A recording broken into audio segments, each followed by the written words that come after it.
झारखंड में नगर निकाय चुनाव जो है वो जल्द से जल्द होने जा रहा है। हाईकोर्ट के निशा निर्देश के अनुसार अब कहीं न कहीं मई-जून में जो चुनाव है वो कहीं न कहीं होने की संभावना जताई जा रही है। हालाँकि अभी हम आपको ये भी बता दें कि झारखंड में 49 की जो संख्या है वो नगर निगम चुनाव की है, जहाँ पे जनप्रतिनिधियों को चुनाव नहीं होने के कारण काफ़ी समस्याओं का सामना कर रहा है। हालाँकि अभी हम मौजूद हैं पलामू के मेदिनीनगर नगर निगम क्षेत्र में और यहाँ की जो महापौर हैं वो अरुणा शंकर जी हैं जो बीजेपी से हैं और इसी के साथ-साथ मेदिनीनगर शहर में कहीं न कहीं शुरुआती समय से बीजेपी का जो दबदबा है, वो जो पकड़ है वो काफ़ी ज़्यादा है। लेकिन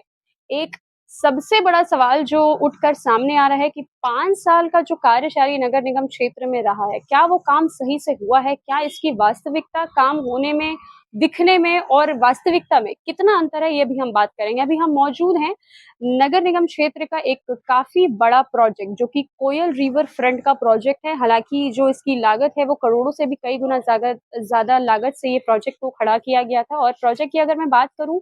तो करोड़ों का प्रोजेक्ट होने के बाद जो इसकी मेंटेनेंस है, जो इसकी देख-रेख है, वो कहीं न कहीं नगर निगम के ज़िम्मेवारी पे खड़ी उतरती है और उसी के अंतर्गत इसकी जो मेंटेनेंस है वो आती है। लेकिन अभी आप देख सकते हैं मेरे पीछे जहाँ पे अभी हम मौजूद हैं वो सिर्फ़ एक कोयल नदी के तट पर ही मौजूद है और आप मेरे पीछे देख सकते हैं कि जो बाउंड्री दिया गया था इस प्रोजेक्ट में वो पूरे तरीके से टूट चुका है और ये प्रोजेक्ट जो है वो कोविड के बाद का प्रोजेक्ट ये बनाया गया है। पूरे तरीके से बाउंड्री वॉल्स टूट गए हैं, साफ-सफाई की कोई मेंटेनेंस या गार्ड या जो उपलब्धि है वो नहीं दिखने को मिलती है और आप देख सकते हैं कि आम आदमी जो हम लोग शाम में देखते हैं सोशल मीडिया प्लेटफ़ॉर्म्स पे हम लोग देखते हैं कि कोयल नदी काफ़ी अच्छा रिवर फ्रंट है, काफ़ी सुंदर उसकी लाइटिंग है, काफ़ी सौंदर्यकरण की बात की जाती है, लेकिन ये वास्तविकता से कहीं न कहीं बहुत अलग है क्योंकि जिस सौंदर्यकरण की हम बात कर रहे हैं, उसकी मेंटेनेंस भी उसी तरीके से होनी चाहिए, जो अभी सामने हमें नहीं दिख रही है। जो बाउंड्री वॉल्स टूटे हुए हैं, ये काफ़ी समय से टूटे हुए हैं। यहाँ पे अभी आप मेरे पीछे देख सकते हैं कि उस तरफ के एरिया में कुर्सी जो है वो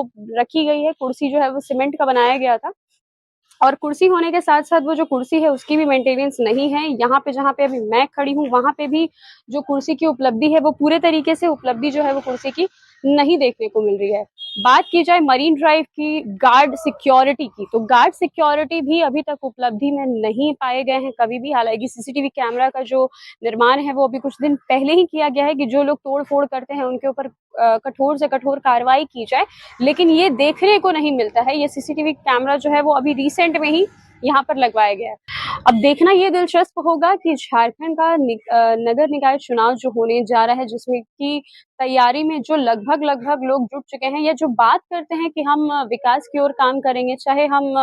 लोगों के हित में काम करेंगे, तो जो हित का जो काम होता है वो दिखना भी चाहिए, वो पारदर्शी लोगों के लिए होना चाहिए। अगर बात की जाए जो 5 साल का कार्यशैली है वो दिख नहीं रहा है। कहीं न कहीं ग्राउंड की अगर बात करें, ग्राउंड की रिपोर्ट की बात करें, तो अभी हम उसी ग्राउंड की रिपोर्ट पे मौजूद हैं, जो पलामू मेदिनीनगर शहर के कोयल रिवर फ्रंट पे हम मौजूद हैं और इसमें साफ-साफ रियलिटी दिख रही है कि जो 5 साल का कार्यशैली था, उसमें कितनी चीज़ें हैं, कितनी कमियाँ हैं और कितनी चीज़ों का मेंटेनेंस होना चाहिए था और वो नहीं हो पाए हैं, ये भी साफ तौर पे देखने को मिल रहा है। हालाँकि इस बार झारखंड की तरफ से अगर जो नगर निकाय चुनाव होगा, इसमें कई नए चेहरे भी पलामू जिले में देखने को मिलेंगे, खास करके मेदिनीनगर नगर क्षेत्र की अगर मैं बात करूँ तो काफ़ी नए चेहरों को भी देखने को मिल सकते हैं। अब ये जनता के ऊपर निर्भर करता है कि जनता किसको चुनेगी, कि क्या जनता फिर से भरोसा जताएगी या नहीं जताएगी, ये तो ख़ैर आगे की बात है। लेकिन इसी के साथ आप ग्राउंड ज़ीरो की रिपोर्ट के साथ बने रहिए। मैं खुशी ठाकुर, पलामू से कशिश न्यूज़।